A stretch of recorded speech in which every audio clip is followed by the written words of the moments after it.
لوگ ڈر گئے، دہشت کھا گئے، یار اتنے بڑے جانوروں کو یہ قبضے میں کیے ہوئے ہیں تو ہماری کیا اوقات ہے؟ میرے بزرگ اور دوستوں، اور تاریخ کے اندر آتا ہے، کتابوں کے اندر آتا ہے کہ مکے کے لوگ اس کے ڈر کی وجہ سے، اس کے دہشت کی وجہ سے مکے کی پہاڑیوں میں جا کر چھپ گئے۔ اللہ اکبر۔ لیکن میرے بزرگ اور دوستوں، شام کو حضرت عبد المطلب جب اپنے گھر پر آئے، میرے تمہارے نبی کے جب دادا جان کعبے کا متولی جب اپنے گھر پر تشریف لائے، حضرت بی بی آمنہ سے فرمایا، اے آمنہ، اے حضرت آمنہ بتاؤ، آج جنگل سے جانور نہیں آئے، آج ہمارے اونٹ نہیں آئے، ہماری بکریاں نہیں آئی؟ تو حضرت آمنہ نے فرمایا، اے بابا جان، میں نے سنا ہے کہ کوئی ابرہہ ظالم آیا ہے، وہ تمام مکے کے لوگوں کے جانوروں کو پکڑ کر لے گیا، وہ تمام مکے کے جانوروں کو پکڑ کر لے گیا ہے، اسی میں ہمارے بھی جانور ہیں، ان کو بھی پکڑ کر لے گیا ہے۔ اللہ اکبر۔ میرے تمہارے نبی کے دادا جان کعبے کا متولی حضرت عبد المطلب گھوڑے پر سوار ہوئے، اور گھوڑے پر سوار ہونے کے بعد وہاں پر پہنچے جہاں کے ابرہہ کے یعنی کہ اس ظالم کے جہاں پر کے یعنی کہ خیمے لگے ہوئے ہیں، جہاں پر فوج ٹھہری ہوئی ہے۔ اللہ اکبر۔ اس جگہ پر پہنچے اور پہنچنے کے بعد جب ابرہہ نے دیکھا کہ کوئی شریف انسان آ رہا ہے جس کے سر پر کے امامہ بندھا ہوا ہے، جس کے چہرے پر داڑھی بھی ہے۔ اللہ اکبر۔ میرے بزرگ اور دوستوں، میرے تمہارے نبی کے جب دادا جان کو آتے ہوئے دیکھا تو ابرہہ ان کی شرافت سے دب گیا اور ان کو استقبال کے لیے کھڑا ہو گیا۔ ہوتا کیوں نہیں؟ کیونکہ اس کو پتا نہیں ہے یہ دادا کسی اور کا نہیں، آمنہ کے لال کا ہے، مدینے کے تاجدار کا ہے، احمد مختار کا ہے۔ اللہ اکبر۔ میرے بزرگ اور دوستوں، حضرت عبد المطلب کو جب اس ابرہہ نے آتے ہوئے دیکھا استقبال کے لیے کھڑا ہوا، اور کھڑا ہونے کے بعد حضرت عبد المطلب گھوڑے سے نیچے اترے، اور اترنے کے بعد میرے بزرگ اور دوستوں ابرہہ نے کہا بتاؤ کون ہو؟ تو آپ نے فرمایا میں مجھ کو لوگ مکے کے لوگ عبد المطلب کے نام سے پکارتے ہیں، مجھ کو عبد المطلب کے نام سے پکارتے ہیں۔ اللہ اکبر۔ میں کعبے کا متولی ہوں، بتاؤ کس لیے آئے ہو؟ تو میرے بزرگ اور دوستوں حضرت عبد المطلب نے فرمایا تیرے فوجی، تیرے یعنی کے سپاہی میرے جانوروں کو لے کر آئے ہیں، میں ان جانوروں کو لے آیا ہوں۔ اس ابرہہ نے بڑا یعنی کہ تکبر آمیز کہا لگایا اور ہنسنے لگا، اور ہنسنے کے بعد کہا کس چیز کی بات کر رہے ہو؟ میں تو یہ سوچ رہا تھا کہ تم کعبے کی بات کرو گے، کعبے کو بچانے کی بات کرو گے۔ میں کعبے کی اینٹ سے اینٹ بچانے کے لیے آیا ہوں، میں تمہارے کعبے کو توڑنے کے لیے آیا ہوں۔ میرے بزرگ اور دوستوں، حضرت عبد المطلب نے ابھی کوئی جواب نہیں دیا، بلکہ اس ابرہہ نے ایک شعر کہا، اور کیا کہا؟ تعجب ہے ناچیز شے کا ذکر کرتے ہو، تعجب ہے ناچیز شے کا ذکر کرتے ہو، نہیں کعبے کی فکر اپنے اونٹوں کی فکر کرتے ہو، نہیں کعبے کی فکر اپنے اونٹوں کی فکر کرتے ہو۔ حضرت عبد المطلب نے بھی سینہ چوڑا کیا اور جواب دیا، کون سا جواب دیا؟ آپ نے بھی شعر کہا اور کہا صداقت ہے یہی میری، میں اپنی شے کی فکر کرتا ہوں، صداقت ہے یہی میری، میں اپنی شے کی فکر کرتا ہوں کہ میرا مال ہے اس لیے اونٹوں کی فکر کرتا ہوں۔ کرے گا فکر اس گھر کی جو اس گھر کا مالک ہے، جو اس گھر کا مالک ہے وہ سب پیروں بے شک بے شک۔ سبحان اللہ۔ سبحان اللہ۔ جو اس گھر کا مالک ہے، ہر شے کا مالک ہے، سب بہروں بھر کا مالک ہے، سب چیز کا مالک ہے۔ بے شک، میں بھی فکر کروں۔ بالکل صحیح۔ ابرہہ کی بات سمجھ میں آئی اور کہا بھائی ان کے اونٹ واپس کر دو۔ میں چل کرتا ہوں سبحان اللہ۔ سبحان اللہ۔ سبحان اللہ۔ اونٹوں کو واپس کر دیا۔ مختصر یہ ہے کہ حضرت عبد المطلب اپنے گھر پر آیا، اور گھر پر آنے کے بعد مکے میں لوگوں کو تلاش کیا، لکھا ہے کہ 12 افراد تھے، باقی سب اس کے دہشت کی وجہ سے جنگل میں جا کر چھپے، پہاڑوں میں جا کر چھپے۔ حضرت عبد المطلب نے رات کو وقت میں حضرت بی بی آمنہ کے ساتھ میں لیا۔ میں چل کر کہے سبحان اللہ۔ سبحان اللہ۔ حضرت بی بی آمنہ کے ساتھ میں لیا، کعبۃ اللہ کا طواف، کعبۃ اللہ کا طواف۔ آج جو لوگ کہہ دیتے ہیں کہ نبی کا وسیلہ دینے سے کیا ہوگا، نبی کے وسیلہ دینے سے سب کچھ ہوگا۔ بے شک، جب نبی دنیا میں تشریف لے آئے تھے، جب کہ نبی کا وسیلہ دیا جاتا ہے۔ سبحان اللہ۔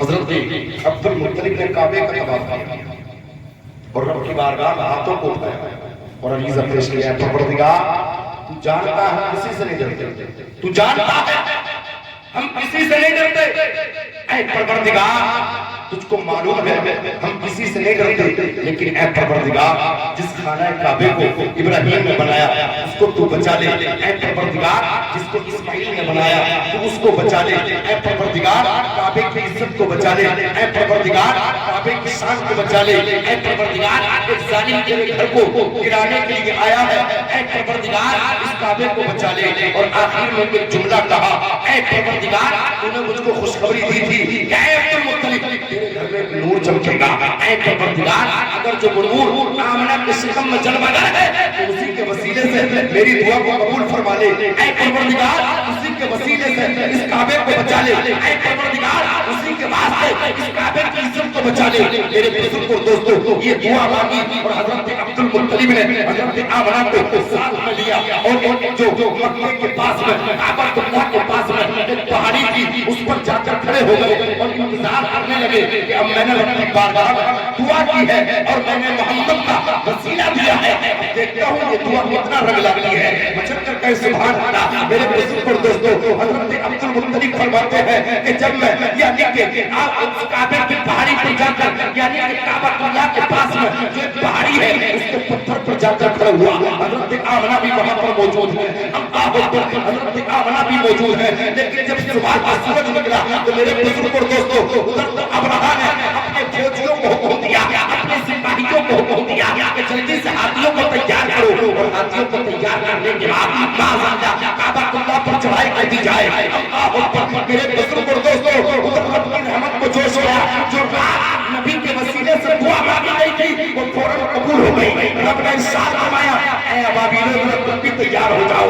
اللہ اکبر، میرے بزرگ اور دوستو ادھر تو ابرہہ کہتا ہے تم تیار ہو جاؤ، ادھر رب ارشاد فرماتا ہے اے ابابیلو تم بھی تیار ہو جاؤ۔ میرے بزرگ اور دوستو اللہ اکبر، ابابیل جنگلے میں اکٹھا ہوئی اور اکٹھا ہونے کے بعد میرے بزرگ اور دوستو جیسے ہی ابرہہ یعنی کہ کعبۃ اللہ کے سامنے آیا، جب کعبۃ اللہ کے جب سامنے آیا مقدس گھر کے سامنے آیا اور جب ہاتھیوں نے اس گھر کو دیکھا تو اپنے گھٹنوں کو ٹیک دیا، اپنی پیشانی کو زمین پر جھکا دیا اور اپنی زبان حال سے کہا اے ابرہہ تیری عقل تو پتھر پر جھکے ہیں، یہ تو اللہ کا مقدس گھر ہے جس کو ابراہیم نے بنایا، جس کو اسماعیل نے بنایا، ہم اپنی جان کو دے سکتے ہیں لیکن اس سے ایک قدم بھی آگے نہیں بڑھیں گے۔ میرے بزرگ اور دوستو جب ہاتھیوں نے جواب دے دیا، اپنے گھٹنوں کو ٹیک دیا، میرے بزرگ اور دوستو ابرہہ بڑا گھبرایا، ہاتھیوں کو پیٹنا شروع کر دیا۔ ابرہہ کے ہاتھی کا نام محمود تھا، وہ تو دوسرے کا نام نہیں لیتا تھا، سر ہلا کر منع کرتا تھا۔ میرے بزرگ اور دوستو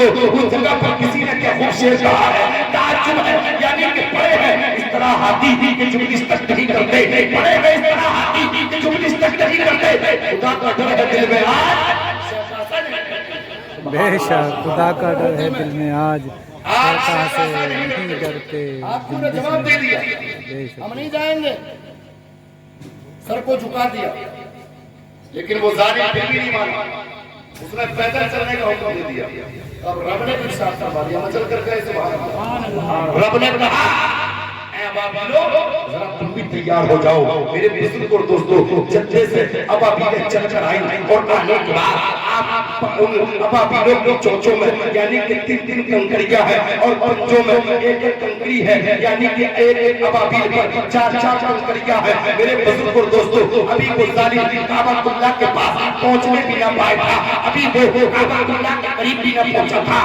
اللہ اکبر، اتنے میں ابابیل آئی اور آنے کے بعد انہوں نے انگریزوں کی بارش کی، جب پتھریوں کو چھوڑا، اللہ اکبر، میرے بزرگ اور دوستو اس ابرہہ کے لشکر کو، اس کی فوج کو تباہی میں ڈال دیا اور میرے بزرگ اور دوستو اس کو ہلاک برباد کر دیا، نیست نابود کر دیا۔ میں نے عالم تصور میں ان ابابیلوں سے پوچھا اے ابابیلوں بتاؤ تم نے کوئی بم چھوڑا تھا یا تم نے کوئی گولی چلائی تھی؟ تو ابابیلوں نے جواب دیا ہم نے کچھ نہیں چھوڑا، ہم نے چھوٹی چھوٹی پتھریاں چھوڑی تھی، ہم نے تو چھوٹی چھوٹی کنکریاں چھوڑی تھی، چھوٹے چھوٹے سنکریزے چھوڑے تھے۔ اللہ اکبر، میں نے عالم تصور میں ان پتھریوں سے پوچھا، ان سنکریزوں سے پوچھا اے کنکریوں ذرا بتاؤ تو صحیح تمہارے پاس ایسی کون سی چیز تھی جو ابرہہ کی ساری اولاد میں برباد ہو گئی؟ تو اللہ اکبر، وہ عالم تصور میں جواب دیتی ہے اے مولانا سنو، بات یہ نہیں ہے ہماری اولاد پر بچاؤ، رب کی ذات کو دیکھو کہ ہم نے اپنی مرضی سے نہیں سے گرنا شروع کیا تو جس کے سر پر گرتی تھی اس کے دو ٹکڑے کر کے آدھا کر دیا کرتی تھی. اللہ اکبر. پل پل لب لب قرآن پاک میں اس واقعے کو یوں بیان کیا ہے. الم ترى کیف فعل ربک باصحاب الفیل الم یجعل کیدہم فی تضلیل وارسل علیہم طیرا ابابیل ترمیہم بحجارۃ من سجیل وجعلہم کعصف مأکول. میرے بزرگ اور دوستو رب نے اس واقعے کو پورے قرآن یعنی کہ قرآن کی ایک سورت نازل کر دی. اللہ اکبر. میرے بزرگ اور دوستو رب نے ارشاد فرمایا اے میرے محبوب تم نے دیکھا نہیں کہ جب تمہارے وسیلے سے جب دعا مانگی گئی تو میں نے فوراً قبول فرمائی اور جب وہ ظالم میرے گھر خانہ کعبے کو گرانا آیا تو میں نے اس کو کر دیا ایسے جیسے کہ کوئی کھائی ہوئی بیٹی. نعرہ تکبیر، نعرہ رسالت، یا رسول عرف شاہ شرافت، زندہ باد. جشن عید میلاد النبی. زندہ باد. جیسے کہ کوئی کھائی ہوئی کھیتی ہوا کرتی ہے. میرے بزرگ اور دوستوں جو رب سے ٹکراتا ہے اللہ اس کو ہلاک کر برباد کر دیتا ہے. بے شک بے. اللہ اس کو نیست نابود کر دیتا ہے. میں چند باتوں آپ لوگوں سے کروں. اللہ کے رسول صلی اللہ علیہ وسلم کی شان بہت بڑی ہے. علماء کرام یہاں پر بیٹھے ہیں شورا کرام. 1,24,000 پیغمبر کم و بیش